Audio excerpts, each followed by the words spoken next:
تصور کریں، ایک عظیم بادشاہ اپنی سلطنت میں بیٹھا ہے، اس کے گرد درباری، جن، انسان، پرندے سب موجود ہیں۔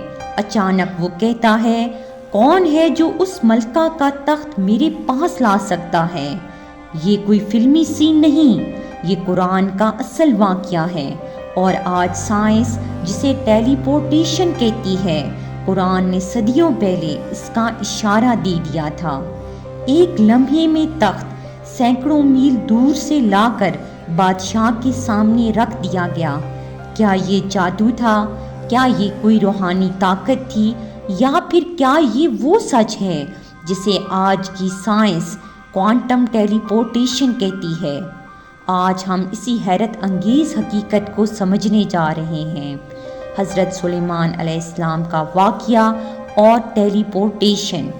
اگر آپ قرآن اور سائنس کے ایسے حیران کن رازوں میں دلچسپی رکھتے ہیں تو ویڈیو کو آخر تک دیکھیں اور چینل کو سبسکرائب ضرور کریں تاکہ آپ کوئی بھی نیا علمی سفر مس نہ کریں۔ فرض کریں آپ کے ہاتھ میں ایک کتاب ہے۔ اگر یہ کتاب آپ کے ہاتھ سے غائب ہو جائے اور ایک لمحے میں وہ کسی اور شہر، کسی اور کمرے میں، کسی اور کے ہاتھ میں آ جائے، یعنی بغیر کسی گاڑی، جہاز یا ڈاک کے، نہ کوئی سفر، نہ کوئی راستہ، صرف ایک لمحہ اور چیز وہاں سے یہاں، اسی کو سائنس کی زبان میں ٹیلی پورٹیشن کہتے ہیں، یعنی کوئی چیز بغیر حرکت کیے ایک جگہ سے اچانک دوسری جگہ پہنچ جائے۔ ٹیلی پورٹیشن is the process of transferring the quantum state or exact information of a particle or object from one place to another without physically moving the object itself through space۔ ابھی تک یہ صرف چھوٹی سطح مطلب چھوٹے ذرات پر ممکن ہوا ہے، جیسے کہ روشنی کے ذرات جنہیں ہم فوٹونز کہتے ہیں۔ سوچیں آپ کے پاس دو جڑواں گیندیں ہیں، ایک کو آپ الگ کر کے لاہور رکھ دیں اور دوسری کو کراچی۔ اب اگر آپ لاہور والی گیند کو ہلائیں تو کراچی والی گیند بھی ویسی ہی ہلتی ہے فوراً۔ اسے کوانٹم انٹینگلمنٹ کہتے ہیں، یعنی سائنس کے مطابق اگر دو چھوٹے ذرات ایک خاص انداز میں جڑ جائیں تو پھر چاہے الگ کر کے انہیں دنیا کے کسی بھی کونے میں بھیجا جائے تو ان کا تعلق ختم نہیں ہوگا۔ ایک میں ہونے والی تبدیلی دوسرے میں بھی اسی وقت ہو جاتی ہے، بغیر کسی تاخیر کے۔ آئنسٹائن اسے نہیں مانتا تھا، وہ کہتا ہے اسپوکی ایکشن ایٹ اے ڈسٹنس، یعنی ایک عجیب سی حرکت جو دور بیٹھے پارٹیکلز پر اثر ڈالے، اور یہی فینومنا جسے کوانٹم انٹینگلمنٹ کہتے ہیں، کوانٹم ٹیلی پورٹیشن کی بنیاد بنا۔ 1993 میں IBM کے سائنٹسٹ نے پہلی بار کوانٹم ٹیلی پورٹیشن کی تھیوری پیش کی۔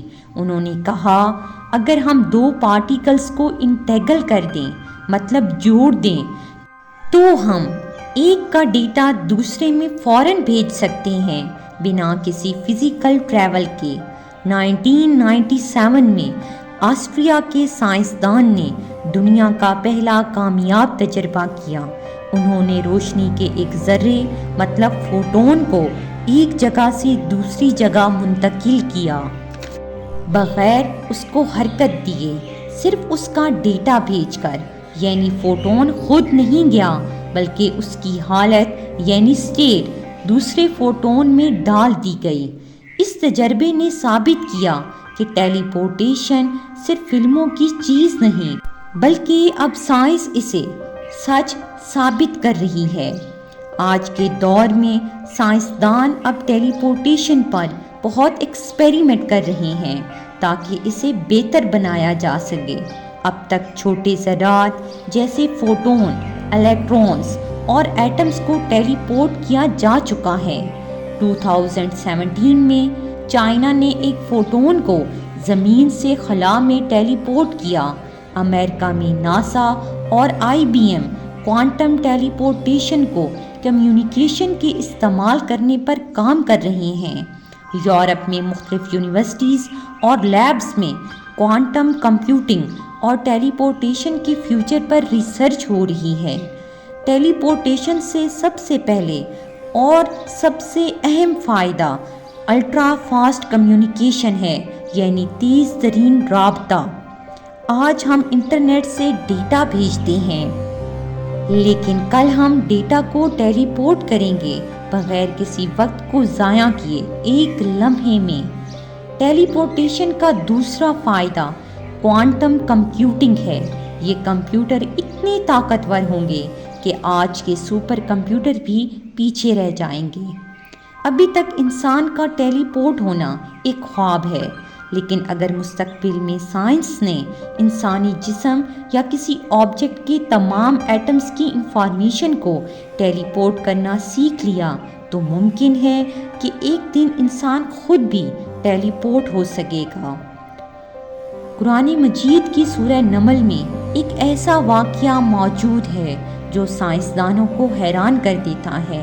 حضرت سلیمان علیہ السلام نے پوچھا کہ تخت بلقیس کون لا سکتا ہے؟ تو ایک جن نے کہا میں لا سکتا ہوں آپ کے اٹھنے سے پہلے۔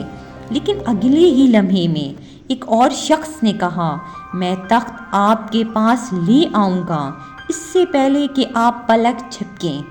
اور پھر واقعی پلک جھپکنے سے پہلے تخت حضرت سلیمان علیہ السلام کے سامنے موجود تھا۔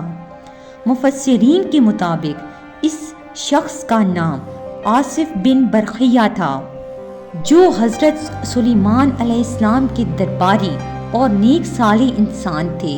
قرآن کہتا ہے اس کے پاس کتاب کا علم تھا۔ یہ وہ علم تھا جو اللہ کی طرف سے خاص عطا کیا گیا تھا، جس کے ذریعے آصف بن برقیہ نے وقت، فاصلہ اور مادہ کی قید کو توڑ دیا۔ آج کی سائنس کہتی ہے کہ اگر کسی شے کی مکمل انفارمیشن اور اس کی حالت کو ایک جگہ سے دوسری جگہ ٹرانسفر کر لیا جائے اور وہاں وہی اسٹیٹ دوبارہ بنا دی جائے تو وہ ٹیلی پورٹیشن کہلاتی ہے۔ بالکل ایسا ہی یہاں ہوا۔ تخت وہاں سے غائب ہوا اور پلک جھپکنے سے پہلے حضرت سلیمان علیہ السلام کے سامنے ظاہر ہو گیا۔ آج کے سائنسدان کوانٹم ٹیلی پورٹیشن کا تجربہ تو کر چکے ہیں، مگر ابھی تک وہ صرف الیکٹران، فوٹون یا ایٹمی ذرات کو ہی ٹیلی پورٹ کر پائے ہیں۔ لیکن آصف بن برقیہ کا علم آج کی سائنس سے بہت آگے تھا، کیونکہ پلک جھپکنے کے وقت میں ایک بھاری بھرکم تخت سینکڑوں میل کا فاصلہ طے کر کے اصل شکل میں پہنچ گیا۔ آج سائنس یہ خود مان چکی ہے کہ ہم سب کچھ نہیں جانتے، اور آگے جو آئے گا وہ شاید قرآن کے الفاظ کی تصدیق کرتے۔ ہم نے کوانٹم انٹینگلمنٹ، ٹیلی پورٹیشن اور جدید سائنس کے حیران کن تجربات کی بات کی، لیکن جب ہم قرآن کی طرف دیکھتے ہیں تو وہ ہمیں صرف کہانیاں نہیں سناتا، بلکہ وہ ہمیں پاسبلٹیز دکھاتا ہے۔ ایک ایسی دنیا کی جھلک جہاں وقت جھکایا جا سکتا ہے، جہاں فاصلہ مٹایا جا سکتا ہے، اور جہاں سوچ کے ذریعے اشیاء کو حرکت دی جا سکتی ہے۔ قرآن صرف ہدایت نہیں بلکہ ایک ویژن ہے۔ آج کے سائنسدان کہتے ہیں ہم ابھی تک کائنات کو صرف 5% سمجھ پائے ہیں، باقی سب مسٹریز ہے۔ اور قرآن کہتا ہے اگر تم غور کرو تو ہم تمہیں سب کچھ دکھا سکتے ہیں۔ تو کیا آنے والا وقت وہ وقت ہوگا جب سائنس قرآن سے پیچھے نہیں بلکہ قرآن کے پیچھے چلے گی؟ آپ کو کیا لگتا ہے انسان کبھی قرآن کے تمام سائنسی رازوں کو مکمل طور پر سمجھ پائے گا؟ نیچے کمنٹ کر کے ہمیں ضرور بتائیں آپ کو اس ویڈیو کا کون سا پارٹ پسند آیا ہے، اور اگر آپ کے ذہن میں اس موضوع یعنی ٹیلی پورٹیشن سے جڑا کوئی سوال ہے تو ہم اگلی ویڈیو میں اس پر بات کریں گے۔ ہمارے ساتھ جڑے رہیں، ہم ایسے بہت سے رازوں سے پردہ اٹھائیں گے جہاں سائنس ابھی تک نہیں پہنچ پائی۔